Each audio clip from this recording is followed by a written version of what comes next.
en general, sus siervos y sus pastores, todos quienes le servimos al Señor, que es un Dios bueno. Cada oportunidad que nos da para oír su palabra. Y sin faltar a la verdad, me tocaba predicar el domingo pasado, no lo hice, por una razón que había comentado. Cuando tengo como premisa no estar bien, por estas luchas que ocurren, no procuro no predicar, porque no es bueno predicar conforme el corazón del hombre, sino conforme el corazón de Dios.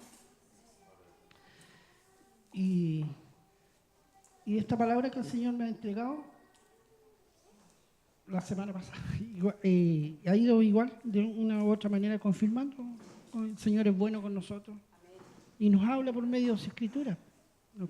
Nos va confirmando cada vez más para afirmar nuestro caminar en Él, para poder ser cada vez mejores siervos, servirle de mejor manera y conocer a la vez, perdón, y conocer también su reino, ¿verdad? No exento de problemas, pero con el Señor somos más que vencedores, ¿cierto?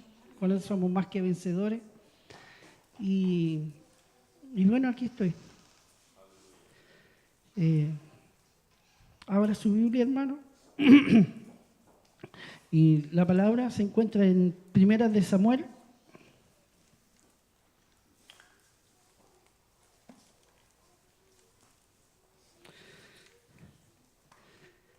Diecisiete 1. Vamos a leer harto para que se prepare. Amén. Usted me dice si hay algún hermano que no haya encontrado, ¿no? ¿Estamos bien? 1 Samuel 17. Damos lectura en el nombre del Padre, del Hijo y del Espíritu Santo. Amén. Dice: los filisteos juntaron sus ejércitos para la guerra y se congregaron en Soco, que es de Judá, y acamparon entre Soco y Aseca en Efes-Damim. También Saúl y los hombres de Israel se juntaron y acamparon en el valle de Elá, y se pusieron en orden de batalla contra los filisteos. Y los filisteos estaban sobre un monte a un lado de Israel, estaba sobre otro monte al otro lado, y el valle entre ellos. Salió entonces del campamento de los filisteos un paladín, el cual se llamaba Goliat de Gat, y tenía de altura 6 codos y un palmo, y traía un casco de bronce en su cabeza, y llevaba una cota de malla, y era el peso de la cota 5.000 siclos de bronce. Sobre sus piernas traía greba de bronce y jabalina de bronce entre sus hombros. El asta de su lanza era como un rodillo de telar, y tenía el hierro de su lanza 600 siclos de hierro, e iba su escudero delante de él. Y se paró y dio voces a los escuadrones de Israel, diciéndoles: ¿para qué os habéis puesto en orden de batalla? ¿No soy yo el filisteo y vosotros los siervos de Saúl? Escoged de entre vosotros un hombre que venga contra mí. Si él pudiere pelear conmigo y me venciere, nosotros seremos vuestros siervos. Y si yo pudiera más que él y lo venciere, vosotros seréis vuestros siervos y nos serviréis. Y añadió el filisteo: hoy yo he desafiado al campamento de Israel, dándome un hombre que pelee conmigo. Oyendo Saúl y todo Israel estas palabras del filisteo, se turbaron y tuvieron gran miedo. Y David era hijo de aquel hombre efrateo de Belén de Judá, cuyo nombre era Isaí, el cual tenía 8 hijos, y en el tiempo de Saúl este hombre era viejo y de gran edad entre los hombres. Y los 3 hijos mayores de Isaí habían ido para seguir a Saúl a la guerra, y los hombres de sus 3 hijos que habían ido a la guerra, el nombre de sus 3 hijos que habían ido a la guerra eran Eliab, el primogénito, el segundo Abinadab y el tercero Samá. Y David era el menor Siguieron pues los 3 mayores a Saúl. Pero David había ido y vuelto dejando a Saúl para apacentar las ovejas de su padre en Belén. Venía pues aquel filisteo por la mañana y por la tarde, y así lo hizo durante 40 días. Y dijo Isaí a David su hijo: toma ahora para tus hermanos un efa de este grano tostado y estos 10 panes, y llévalo pronto al campamento a tus hermanos. Y estos 10 quesos de leche los llevarás al jefe de los 1000, y mira si tus hermanos están buenos, y toma prendas de ellos. Y Saúl y ellos y todos los de Israel estaban en el valle de Elá peleando contra los filisteos. Se levantó pues David de mañana y, dejando las ovejas al cuidado de un guarda, se fue con su carga como Isaí le había mandado, y llegó al campamento cuando el ejército salía en orden de batalla y daba el grito de combate. Y se pusieron en orden de batalla Israel y los filisteos, ejército frente a ejército. Entonces David dejó su carga en manos del que guardaba el bagaje y corrió al ejército, y cuando llegó preguntó por sus hermanos si estaban bien. Mientras él hablaba con ellos, he aquí que aquel paladín que se ponía en medio de los del campamento, que se llamaba Goliat, el filisteo de Gat, salió de entre la fila de los filisteos y habló de las mismas palabras, y la oyó David. Y todos los varones de Israel que veían a aquel hombre huían de su presencia y tenían gran temor. Y cada uno de los de Israel decía: ¿no habéis visto aquel hombre que ha salido?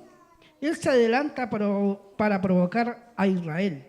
Al que le venciere, el rey le enriquecerá con grande riqueza, y le dará a su hija, y eximirá de tributos a la casa de su padre en Israel.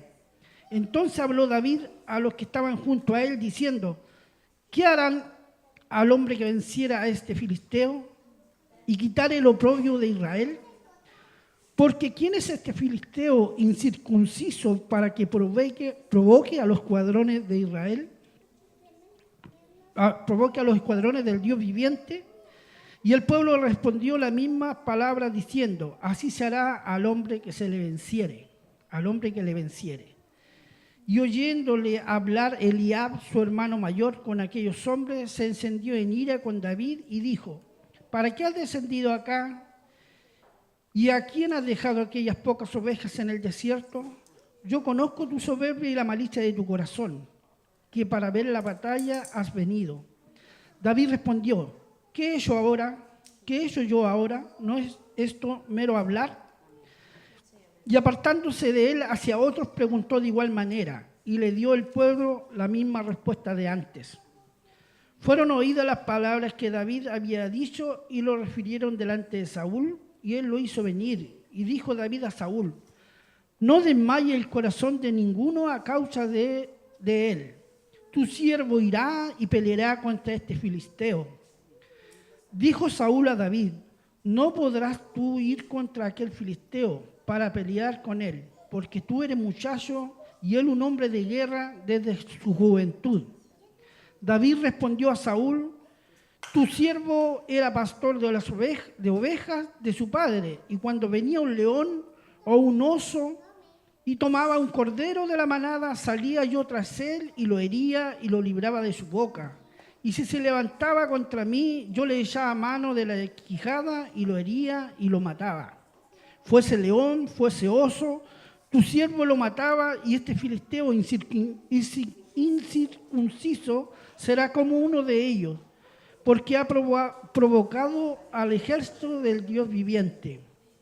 Añadió David: Jehová, que me ha librado de las garras del león y de las garras del oso, él también me librará de la mano de este filisteo. Y dijo Saúl a David: ve, y Jehová esté contigo. Y Saúl vistió a David con sus ropas, y puso sobre su cabeza un casco de bronce y le armó de coraza. Y ciñó David su espada sobre su vestido y probó a andar, porque nunca había hecho la prueba. Y dijo David a Saúl: yo no puedo andar con esto, porque nunca lo practiqué. Y David echó de sí aquellas cosas. Y tomó su cayado en su mano y escogió 5 piedras lisas del arroyo y las puso en el saco pastoril y el zurrón que traía, y tomó su honda en su mano y se fue hacia el filisteo. Y el filisteo venía andando y acercándose a David y su escudero delante de él. Y cuando el filisteo miró y vio a David, le tuvo un poco, porque era muchacho rubio y de hermoso parecer. Y dijo el filisteo a David: ¿soy yo perro para que vengas a mí con un palo? Y maldijo a David por sus dioses. Dijo luego el filisteo a David: ven a mí y daré tu carne a las aves del cielo y a las bestias del campo. Entonces dijo David al filisteo: tú vienes a mí con espada y lanza y jabalina, mas yo vengo a ti en el nombre de Jehová de los ejércitos, el Dios de los escuadrones de Israel, a quien tú has provocado. Jehová te entregará hoy en mi mano y yo te venceré y te cortaré la cabeza y daré hoy los cuerpos de los filisteos a las aves de los cielos y a las bestias de la tierra. Y toda la tierra sabrá que hay Dios en Israel. Y sabrá toda esta congregación que Jehová no salva con espada y con lanza, porque Jehová es la batalla y él os entregará en nuestras manos. Y aconteció que cuando el filisteo se levantó y echó a andar para ir al encuentro de David, David se dio prisa y corrió a la línea de batalla contra el filisteo. Y metiendo David su mano en la bolsa, tomó de allí una piedra y la tiró con honda e hirió al filisteo en la frente, y la piedra quedó clavada en la frente y cayó sobre su rostro en tierra. Así venció David al filisteo con honda y piedra, e hirió al filisteo y lo mató sin tener David espada en su mano. Entonces corrió David y se puso sobre el filisteo, y tomando la espada de él y sacándola de su vaina, lo acabó de matar y le cortó con ella la cabeza. Y cuando los filisteos vieron esto, a su paladín muerto, huyeron. Amén. Gracias, Señor. Gracias, Señor.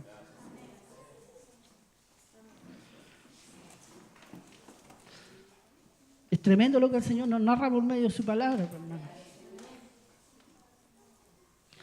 Y aquí podemos ver cómo, yo me imagino, el ejército, por un lado el ejército de los filisteos, representado por su paladín. Paladín, dice la Escritura, que era un mediador, un hombre que podía definir el resultado de una batalla, enfrentándose a otro paladín que representaba a las fuerzas opuestas. Y este filisteo salía en representación como paladín del pueblo de los filisteos. Salía en representación.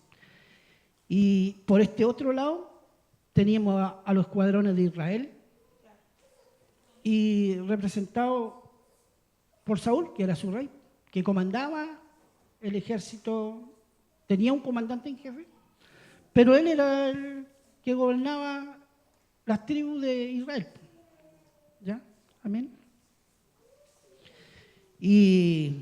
Pero había algo ahí, acontecía algo, porque este filisteo llevaba 40 días provocando al pueblo, los escuadrones de Israel. De mañana, dice la Escritura, y de tarde. Y dice que en Saúl había mucho temor. Si había en el rey Saúl temor, en su pueblo, en el pueblo de Israel, con mayor razón había temor.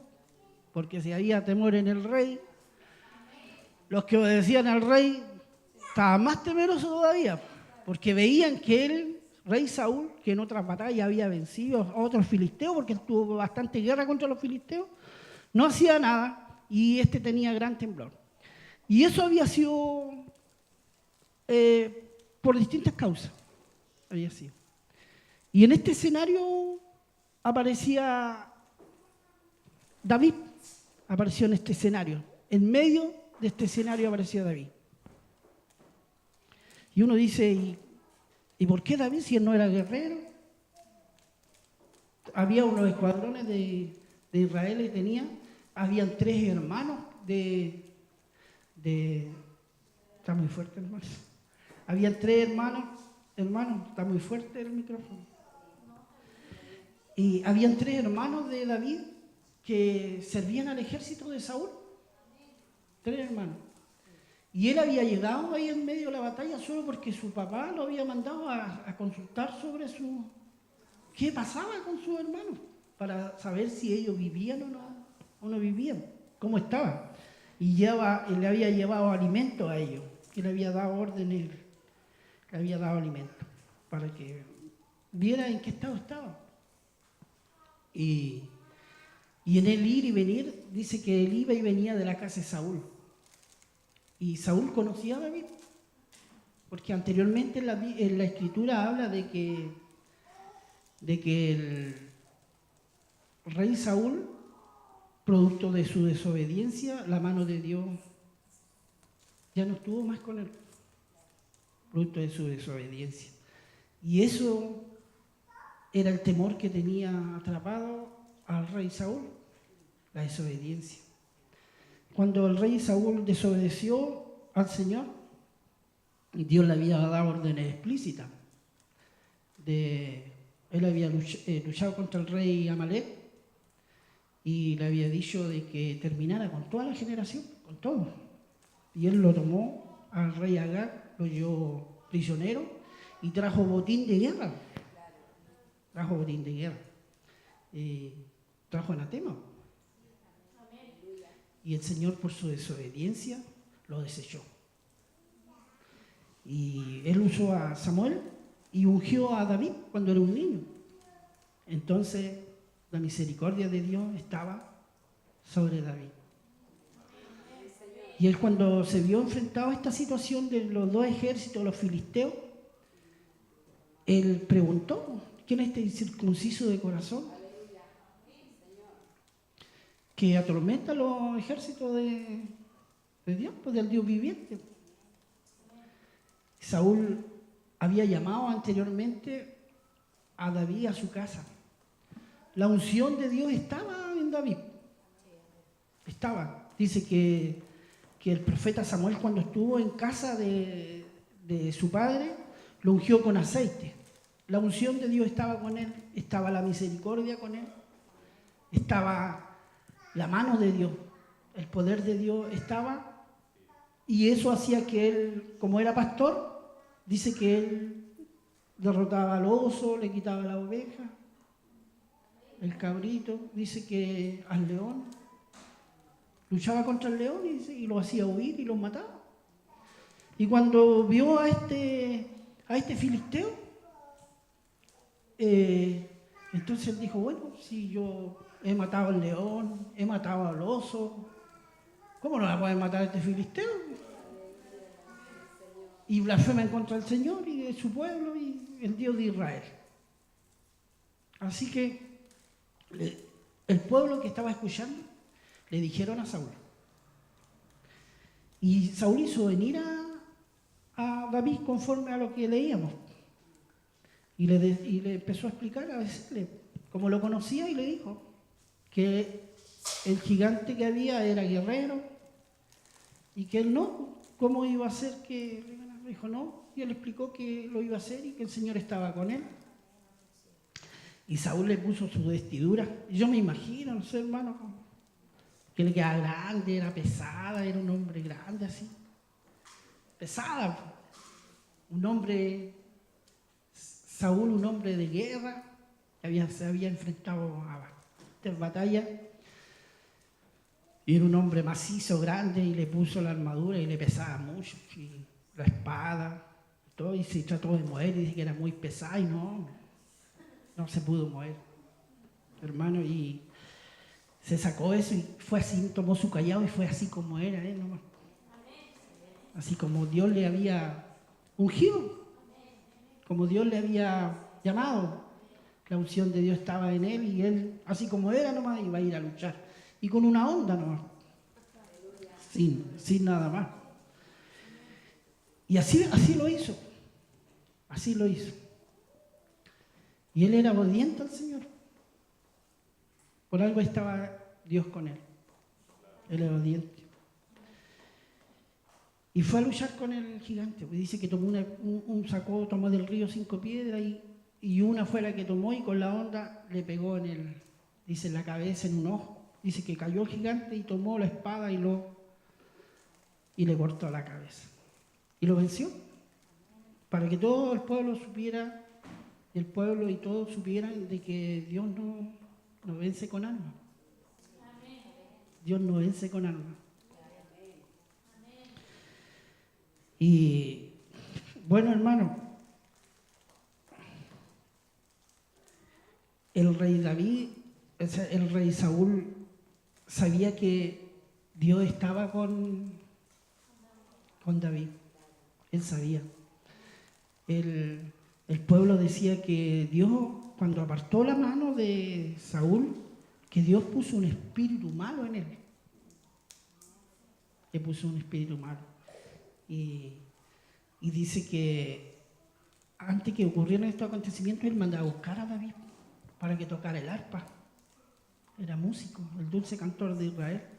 Tocaba el arpa, dice en la escritura, y aquí dice que ponía mano y dice que él se sanaba.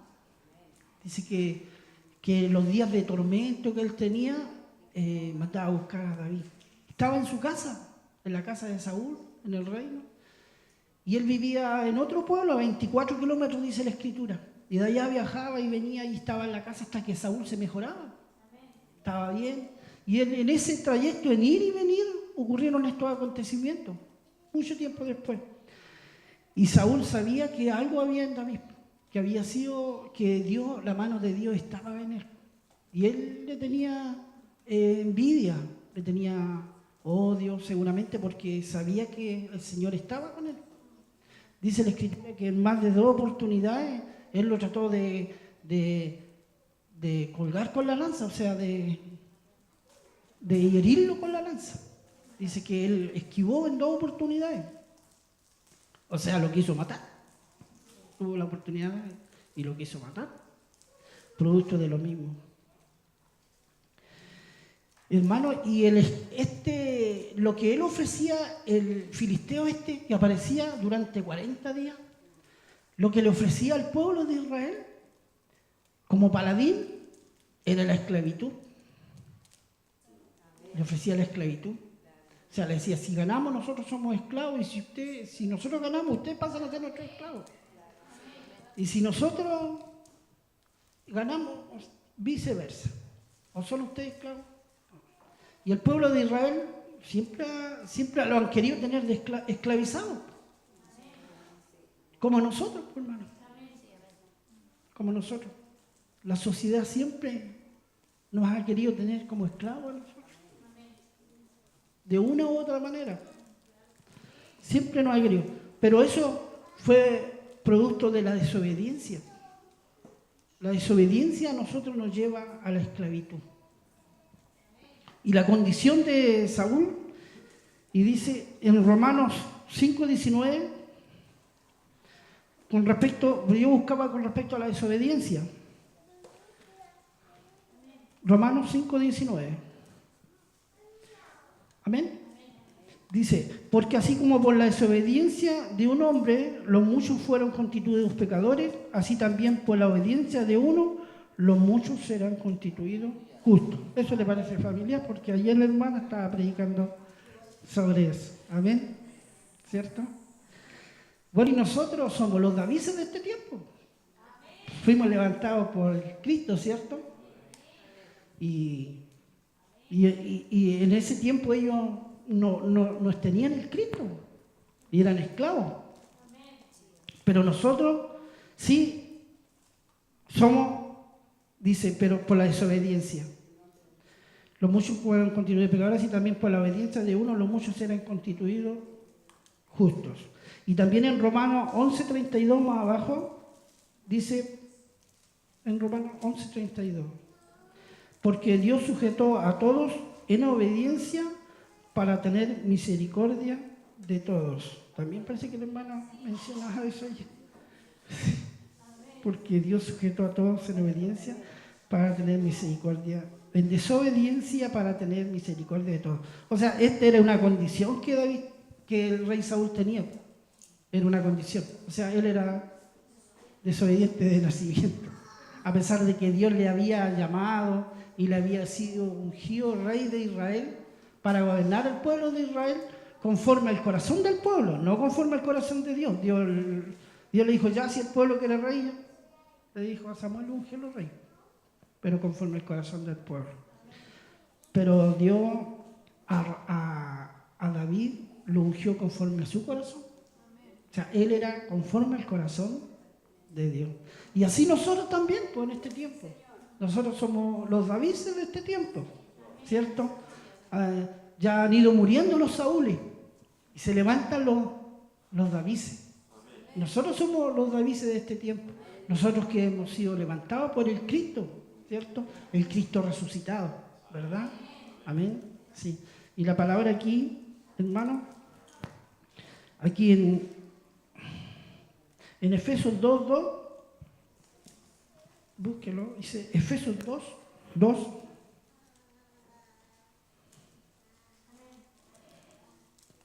Con respecto a la desobediencia. Amén. Efesios 2:2, con respecto a la desobediencia.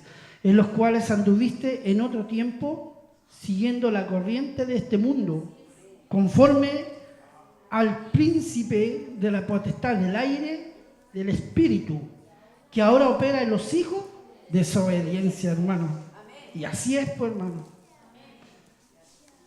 Y como esta espada corta para allá y corta para acá, todos somos desobedientes.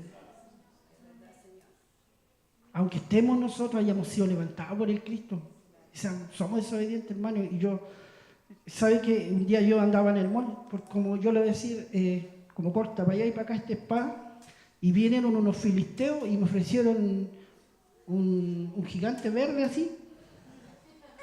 Y el gigante, dice Visa al lado, dice Visa. Y con ese gigante, y es gigante porque uno va a todos lados y paga con ese gigante, pues, hermano. Y es gigante. Pero ¿sabe qué? Tal cual el filisteo aquí ofrecía esclavitud, pues, hermano. Y si yo digo, yo me he visto esclavo de eso. Porque me levanto en la mañana a trabajar y junto plata, pago como 200 lucas ahora. Y diezmo como 21 lucas. O sea, al Señor le diezmo 21 y le pago al mundo. A los filisteos le diezmo 200. ¿Estará bien eso? ¿Estará bien eso? Cuando diga hacer lo contrario, ¿cierto? Entonces, como yo digo, esta espada corta para acá. Y a lo mejor usted igual tiene su gigante. Yo no sé cuáles serán sus gigantes. No creo que usted esté libre de tener su gigante. Yo no creo que no aparezca el filisteo todas las mañanas desafiándole y diciéndole. Yo creo que todos tenemos un gigante, un filisteo que se levanta en la mañana desafiando. ¿Verdad?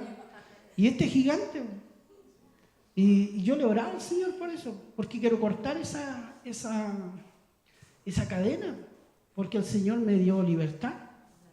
Pero el sistema nos pone a nosotros una carga, de la misma manera que lo hizo el rey Saúl con David, le quiso poner su armadura. Y el sistema nos pone una carga a nosotros, pero nosotros debemos ser como fue David, libre, ligero, sin carga, para poder obrar en el Señor. Debemos ser, como dice la Escritura aquí, él corrió, dice a la plaza, fue rápido, fue donde el filisteo. Si hubiese estado con esa armadura, no va corriendo, no va rápido, no tiene esa movilidad para tomar la onda y tirarla y pegarle, sino que le habría costado. Antes que levante la mano, al filisteo ya le habría cortado la cabeza. Y así me he visto yo, pues, hermano, con esa carga, con esa armadura. Y antes que levante la mano, el filisteo me ha pegado en la cabeza. ¿Me entiendes? Y más de una oportunidad, ¿no? Y eso a uno le hace mermar, pues, en el Señor. Y siendo libre en Cristo, y una vez se predicaba aquí, pues, si uno está en cárcel, ciertamente es libre, pero está en cárcel y no quiere salir. Y nosotros buscamos nuestras propias cárceles. Entonces, el filisteo no me deja avanzar. No me deja avanzar. ¿Por qué? porque llevo una carga pesada, hermano. Tengo más preocupaciones en el mundo, en situaciones que no me edifican en nada. No me edifican en nada. No puedo alcanzar el reposo del Señor. Reposar en el Señor. Necesito reposar en Dios. Necesito no tener esas cargas. Si yo cuando llegué no traía nada, pues hermano, ¿cómo ahora tomo esas cargas? Y conforme a las corrientes del mundo, dice. Dice así. Y somos hijos de Dios.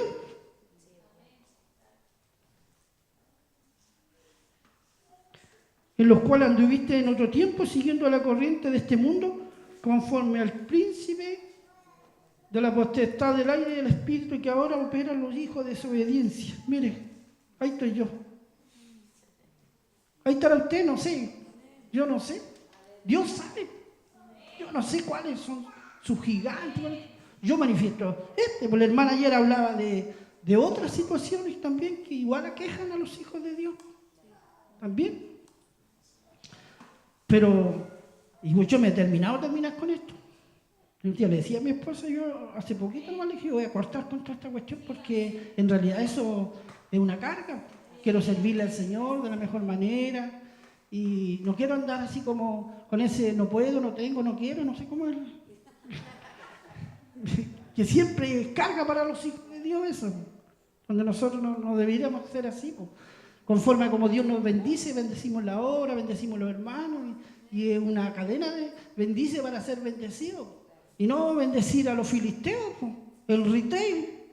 Son filisteos que nos tienen atados y los hijos de Dios estamos sumidos en eso, hermano. Estamos metidos en eso y siendo libres en el Señor.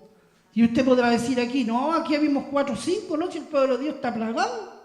Incluso hay unos que me piden el gigante, me piden el gigante prestado para poder seguir ellos encadenantes, imagínense, hijos de Dios, Si yo lo miro, no, oye hermano, si yo quiero terminar con esto a mí me ata. No, préstame el gigante.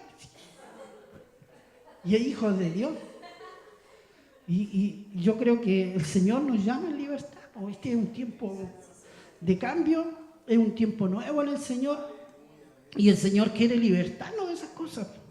Yo no voy a orar aquí y llamarlo a usted, voy a orar porque yo le estoy contando cómo Dios ha tratado mi vida y cómo Dios ha ido sacando esas vendas diciéndome, oye, no hay por ahí. No, eso no te conviene. Esto está mal. Si me querés servir, sírveme sin carga, sin atadura, pues si yo te di libertad. Y así es como nos quiere el Señor, en libertad. La libertad que Él nos dio, la libertad, el precio que Él pagó en la cruz. Con su sangre, dice, nos limpió, nos redimió de pecado. Y somos libres. Y yo no quiero perder el reposo de Dios. No quiero perder el reposo de Dios por causa de mi desobediencia. Porque ciertamente uno es desobediente. Yo no sé cuáles serán sus gigantes. Yo, aquí en Hebreos 4, vamos a buscar, hermano, Hebreos 4.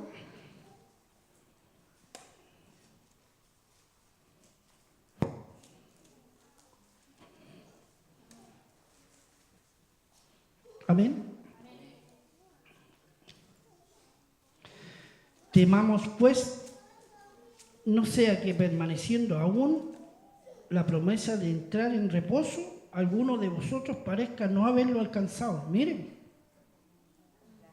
temamos pues, no sea que permaneciendo aún la promesa de entrar en reposo, alguno de vosotros parezca no haberlo alcanzado.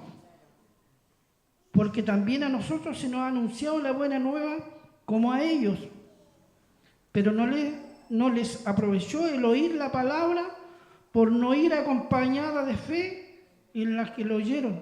Ayer hablaba de eso también, hermano, que la palabra tiene que ir acompañada de fe. Pero los que hemos creído entramos en el reposo de la manera que dijo. Por tanto, juré en mi ira, no entrarán en mi reposo, aunque las obras suyas estaban acabadas desde la fundación del mundo. Porque en cierto lugar dijo así del séptimo día, y reposó Dios de todas sus obras en el séptimo día. Y otra vez aquí, no entrarán en mi reposo. Por tanto, puesto que falta que algunos entren en él, falta que algunos entren en él, los que no la han conocido.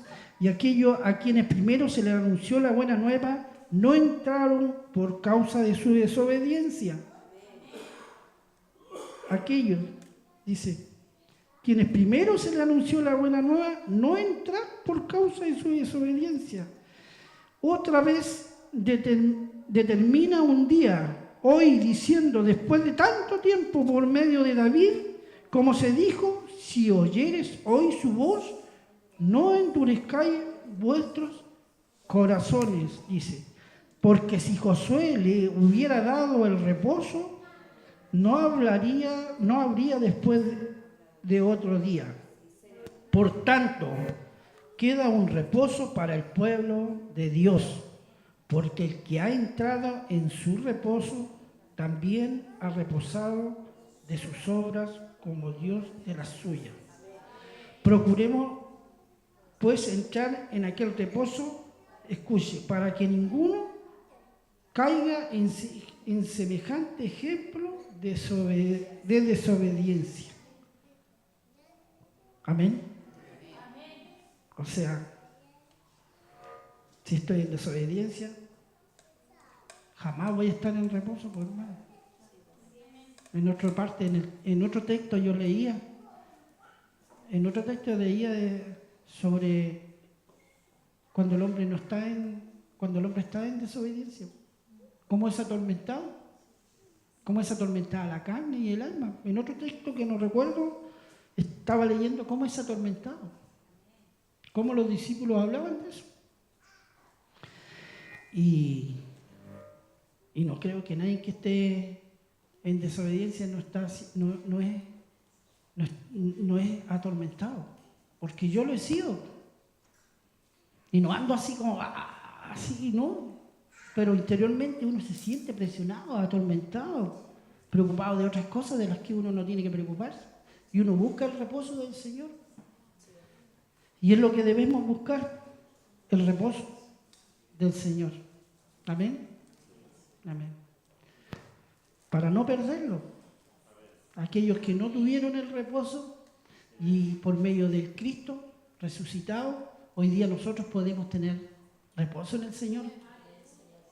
Antiguamente no tenían el reposo, pero por medio de Jesucristo hoy día nosotros podemos descansar, podemos dejar nuestras cargas. Amén. Podemos sentirnos aliviados con el Señor. Y el Señor dijo, el que quiera seguirme, tome su cruz, ¿cierto? Y sígame. Quiera venir en pos de mí, sígame. No dijo, tome su cruz, vaya delante mío. No dijo así. Dijo, tome su cruz y sígame. Y nosotros le seguimos. Y nuestras cargas son ligeras, ¿verdad? Y yo así quiero caminar. Yo no quiero que el Evangelio sea una carga para mí. Yo quiero venir gozoso al culto. Quiero gozarme la alabanza. Quiero, no sé, escuchar la palabra del Señor, que Dios ministre mi vida. Quiero gozarme en medio del pueblo del Señor. Como el otro día decía un hermano, somos familia. Porque no sé, pues, Dios me llamó al reino y aquí quiero servir. Pero por causa de mi desobediencia, no quiero un día tener que irme, ser desechado por el Señor. Ciertamente nosotros tenemos a Jesucristo, nuestro Salvador, que es el que intercede por nosotros, ¿cierto? Pero también Satanás va ganando de repente. Se ha ministrado harto la carrera, así como él nos va poniendo obstáculos y con distintas cosas.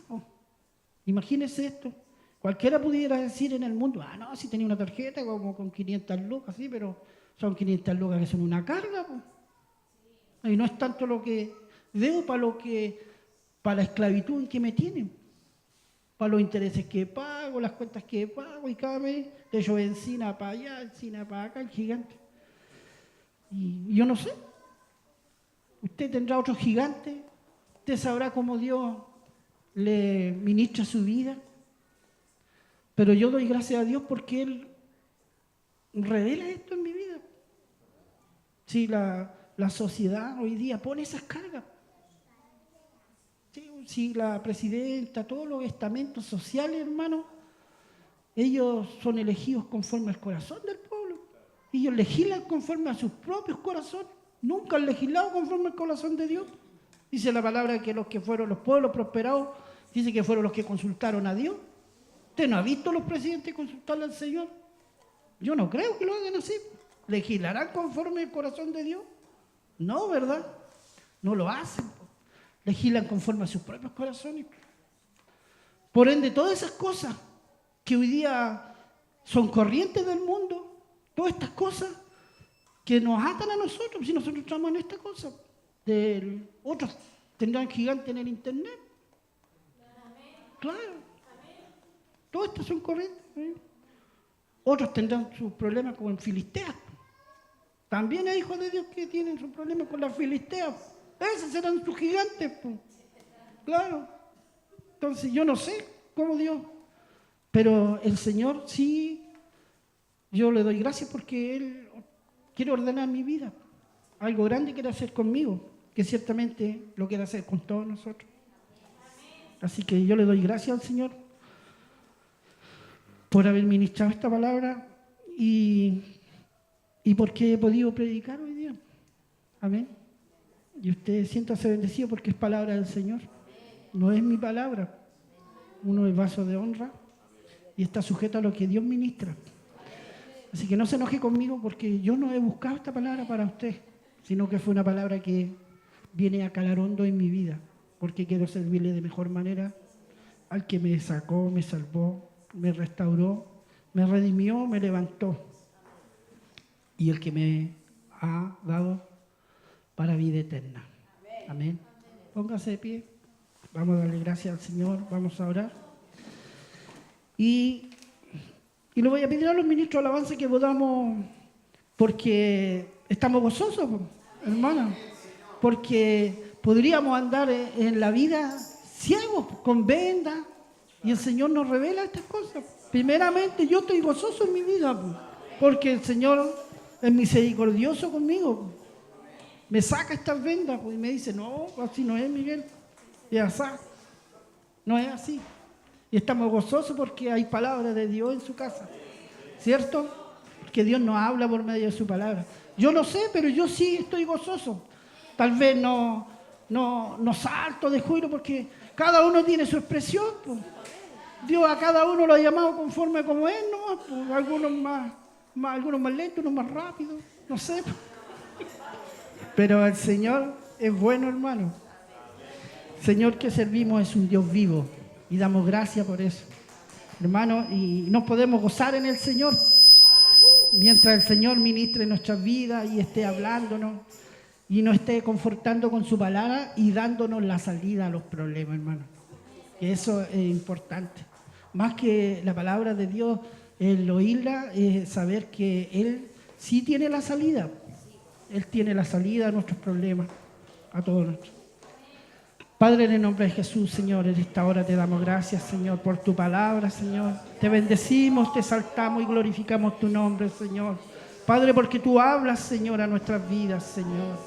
Padre, eres bendito, Señor, eres Rey, Señor, Padre. Y te damos gracias, Señor, en esta mañana, Señor. Bendice la vida, Señor, de cada uno de mis hermanos, Señor, que han podido llegar este día, Señor, a escuchar tu palabra, Señor. Padre, te damos gracias, Señor. Te bendecimos, te alabamos y glorificamos tu nombre, Señor, esta mañana. En el nombre de tu Hijo Jesucristo, Señor. Amén, Señor. Amén. Gracias, Señor.